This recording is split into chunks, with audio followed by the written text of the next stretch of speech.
everybody, Doug, Big Kid Powersports. We've got Brian Petersen today, number 112 Skidoo Sport and Sport Lite. Yep, both classes this year. Awesome. Just finished up Duluth, but now a week ago, right? Yeah. How'd that go? Went pretty well. Started racing Friday morning with our sport class, and started off the season with a win in the Sport Lite heat. That was exciting. I was catching some of your times online, and then obviously the live stream kicked in, so got to catch the main. Saw you on the podium. That was exciting. Yeah. Friday was basically, it was like a dream, really. We started out in the morning, not so much like a dream. Crashed in practice, so we got that one out of the way. Good to get that done with. The rest of the day, qualifying went really well, and the new sled was working great. Nice. And yeah, what is the sled? This is a brand new Skidoo, right? Brand new 2017 race sled from Skidoo, and Goodwin Performance helped us get it all set up for this year, and nice.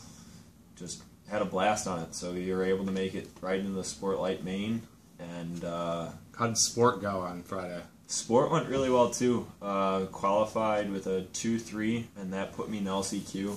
Okay. I think I was like the #1 qualifier for the LCQ. Nice. And won the LCQ is probably the best race I had all weekend, honestly. Nice. Winning that and then making it into my second ever sport final, so that was pretty cool. That's awesome. So Saturday was a little rough. Yeah. So Saturday the qualifying didn't go quite as well. We were still able to make it right into the Sport Lite final. Okay. But that runs later on in the day. Sure. And my results in the sport class put me into the LCQ, and kind of went off the track in the LCQ there. Roughed up a little bit in there? Yeah, I decided to explore the mountain, and actually could have done that afterwards. Yeah, I should have. It's open all weekend. But, I was already on the track. I was headed that way and discovered the downside of the mountain and a light tower. So Keegan was in, and he was explaining too that they changed the track a little bit. Yeah. So you were going down that down portion? Yeah, it's the first time in a couple years that they ran us down this abyss, I think they call it. And that sounds exciting. Yeah, so there's not much room for error before you actually go down the side of the mountain, and unfortunately I found that. So was it just you solo? Was it like a little battle or anything, or just you?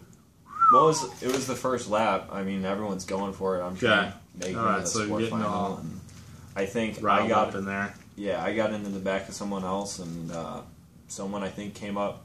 It seemed like they came up behind me and almost just shoved me off and gave me a little bump off the track. Right. And before I knew it, I was getting run over by my sled. So, sled's all right? Yeah, fortunately came out better than Bakara's. I was pretty nervous there. As soon as I kind of checked out my body and made sure I was all right, I looked up and I see my sled tipped up alongside this light tower. So, but yeah, everything's good. We had to replace the tail light, but we're good. Good to go. Good. So you got a little roughed up there. Decided to pull yourself out for the rest of that day, right? Yeah, that was the last riding. Yeah, we didn't really want to push it. The only race I had after that was the Sport Lite final, and after doing really well, Friday kind of sucked not being in the race in the final, but I didn't want to push it and have something else happen. Probably a good idea. Track was gnarly on Saturday, so it was. Then it closed on Sunday, right? They closed early or something? Yeah, they had the fog roll in Saturday night, actually. It rolled in right around the time that the pros started running, and didn't get any better all Sunday, so they canceled Sunday's racing, and we headed home. So there's one more thing. We've got a video out there of you and I, and we were talking about the new snow bike race in ISOC. Yeah. How'd that go? Was there anyone who showed up? Because I believe you were all like, I think I recall that video where I said there wasn't going to be any snow bikers. I'll call it right now. I'll bet $20 to Redbird Racing that less than 5 people sign up. Myself and Bakara's had a bet. Or Kurt, anyways. I think I stayed out of it for exactly this reason. Yeah, and little did I know, the manufacturers brought out some riders, and they actually had a class, and we were surprised. We thought they were going to be really squirrely out there. And yeah, it's a pretty tight track for snow bike. Yeah, I mean, you're not used to seeing. I mean, you see people ride dirt bikes in the snow, and it doesn't really work out. Right. But what if would it have been if you looked at that track as a moto track, so no snow, dirt?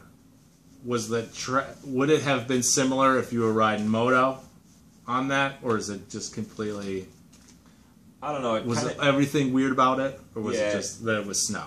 It changes up a little bit because with the snow bikes, they weren't really like jumping anything. Like they weren't doubling or anything. Right. It's really just like it's almost like pit bike class. You know, you're trying to stay on the ground as much as possible and just go as fast as you can. The back end of those things is so long that I would think that it would be odd. Yeah, because I mean you're already off. You're already off like the top of the jump too, and the back end's just going up. So, but yeah, I mean all the guys, they had a couple of pro riders on these bikes, and they went actually pretty good around the track. So it was cool to see. Nice.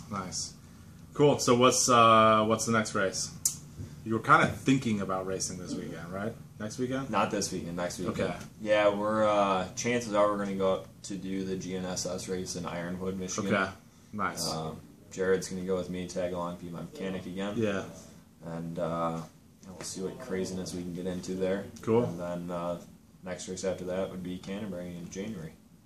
Sounds good. We'll be watching. Should be good. We'll see. We'll see ya.